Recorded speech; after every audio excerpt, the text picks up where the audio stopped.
I'm joined now by stand-up comedian Ger Staunton from Castlebar. Ger, thanks for joining me. Thanks for having me, Kyle.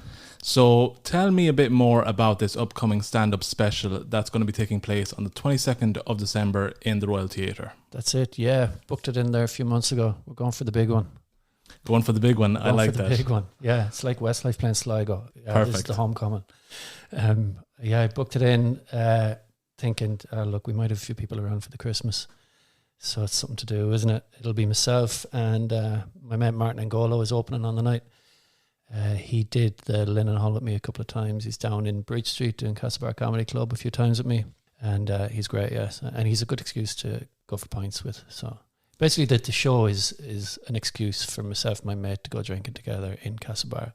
It's always nice to be doing gigs with people you get along with, because I know sometimes it might be the case that you're going on a long-term gig or going on tour and you can't stand the person. So it's great to know that you'll be having pints with your friend. That's it. I mean, we've done so much traveling and stuff, and you meet so many acts, and like they're not, just because you don't gig with them regularly doesn't mean you hate them, but there are acts that we've just kind of refined it down where, you know, you get a nice gig and you ring one of your mates and go, here, will you open for me for this? And he'd do the same at me. And there's a couple of us, I met Keith as well, Keith Fox. He's a great actor, and we do shows together where we just ring it. Like the promoter might be saying, will you come down and do this gig? And I'd be like, yeah, if you book Keith, it will. And you just write in a drinking partner for yourself to make sure that it's going to be a bit of crack. But most of this crack is traveling with people, sharing hotels with people, trains and cars and planes. So yeah, if you don't get on with them, it's a long old drive.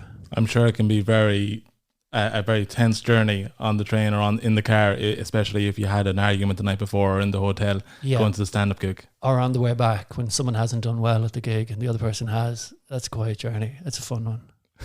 The envy must be very big in the car. It's not even envy. I think it just turns straight into hate. You skip envy straight to hate. Straight to hate. Just despise the person for doing well. And you're like, oh, that was that audience. They just didn't like me. You got away lightly there that night. Excuses. Looking at, because I do want to get on to some of the comedians you have worked with, but looking at comedians that maybe inspired you to start down this journey and start down this career path, you know, there's endless comedians to choose from, to take inspiration from. Who would you say kind of inspired your act and inspires you when you're writing? When writing, so it's a different thing. The inspiration to do it in the first place was probably very different to the writing inspiration and stuff. With that, I'm listening, and that always changes, which I guess is a good thing. You just keep throwing different things into the pot to keep it fresh. These days I'm listening to loads of American stand-ups. I'm listening to every time I drive, I just leave a Spotify playlist on of American stand-ups. So I've been listening to loads of like Nate Bargatze and Kyle Kinane and Sarah Silverman, and I just leave it kind of on shuffle, and randomly stuff comes up and I go, oh yeah, that's an interesting point of view. It's an interesting, and I think with the American stand-up, there's something about it that's very general. It's not like, I think sometimes in Ireland, in England, you tend to get stuff very specific to either cultural references or to that particular part of the world. Whereas in America, some of it can be shite, obviously. Some of it is like airline food. But then again, it's very broad as well. So there is room in there to inspire you when it comes to your own writing. So, but yeah, probably listening to Bill Burr and people like that. In England, maybe Sarah Millican. In Ireland, probably Tommy Tiernan, Darragh Breen, Dylan Moran. And they would have been the people that I would have watched as well growing up. Growing up, not doing comedy but wanting to, was probably more those last few, the Irish, because you just had more access to them. You saw them on the TV. Even Brendan Grace. Myself and my old man used to roar laughing at Brendan Grace all the time. We went back over lockdown and watched everything Dave Allen has done. I never saw him as a kid. I might have been a bit too young for him, but he's unreal. And then I suppose watching the likes of Bill Hicks when I was younger, when I was in college, that probably made me go, geez, I wouldn't mind giving that a shot sometime. But the problem is, if you watch somebody who's too good that makes you want to do it, you think, I can never do it. And then if you watch somebody die on their arse on stage, you go, geez, maybe I'll be able to do that. So there's a fine line between inspiration and a deterrent. if somebody is too good, you just go, there's no point in me ever even trying. But I think the last straw when I was thinking of doing it and I was reluctant was watching a guy absolutely die on stage. And like, I was standing there going, nothing bad is happening to him. Like, no one's throwing their drinks at him. You know, it's just a bit embarrassing, but what's the worst that can happen? If this is the worst that can happen, then fuck it, I might give it a shot. So it was actually that made me go, yeah, I'll do one. So I just want to pick up on something you said there around the cultural differences with maybe, you know, Irish stand-up, English stand-up, and how it can get very niche. You know, I know from looking at your stuff online, you have travelled a bit abroad, and I just want to maybe ask, is there any show that you maybe done abroad that you found didn't land as much because the jokes are a bit niche for Irish audiences?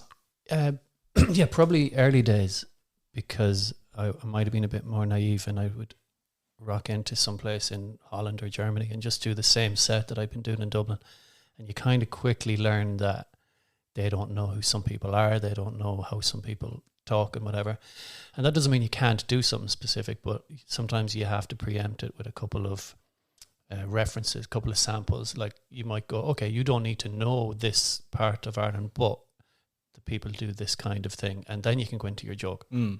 Whereas early days, I was probably just launching into the joke and hoping for the best. So I think the travel does kind of help you to just widen your references a bit. But it's not a bad thing either, because like sometimes you'd be doing a gig in Dublin, you could be doing a gig in Temple Bar, and you'd be lucky to get 10 Irish people in the room. Anyway, it could be French, German, Brazilian, Spanish. So it's not a bad thing to have in your arsenal anyway, just to be able to expand out your references and to be able to slow down that little bit and explain things as you go into them.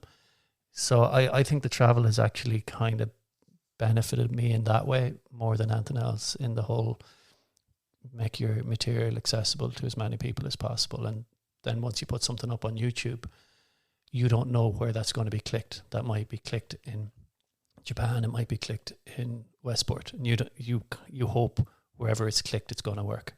So I think it's not a bad thing if you're somebody who's starting off in comedy and you're a year or two in. It's not a bad thing to just imagine you're delivering to an audience from all over the world and see how it goes down in your head.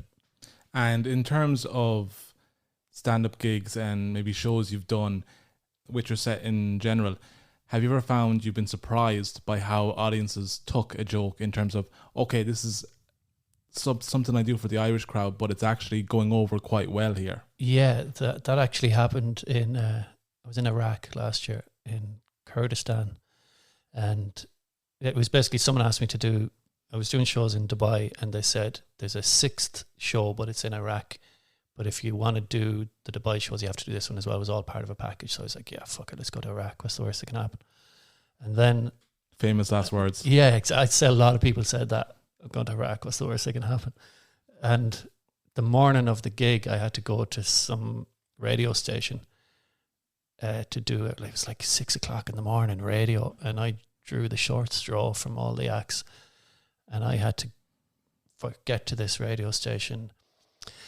And while I was talking to them, there was 2 Kurdish people interviewing me, and they asked, what time is the show on tonight? And I was like, it's on at 9 o'clock. And they said, well, there's something you need to know about the Kurdish people, that they're never on time. If they see 9, they think, it's probably not going to start till 20 past. And I was like, I'm from Castlebar, I'm from Mayo. This is like it's like you've twinned our towns here. Don't you worry. And I was surprised. I went up and I opened my set with like, none of you thought this was going to start on time. And they were all laughing. And I was like, you are from Castlebar. This is the same. We do the exact same thing back home. So yeah, I was surprised to see how alike we were and how the references, like I was talking to